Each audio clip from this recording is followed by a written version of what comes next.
Welcome. In this video, I'll show you how to rename a pipeline stage in Copper CRM. All right. So first up, go log into your Copper account.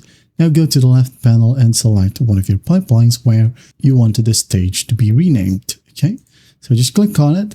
And then here, for example, we have these stages: task available, doing, done, and trash. Let's say I'm going to go ahead and rename trash. Okay, so what we'll do is just go ahead over to the top right and click on this settings icon or gear icon. Now click on it. Now in here, just go to find stages.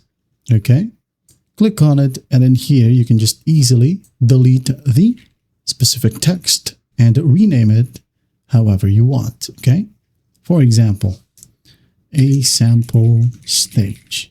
There you go. You could also change the win probability percentage right here. If not, you can go ahead and leave it and just hit on save.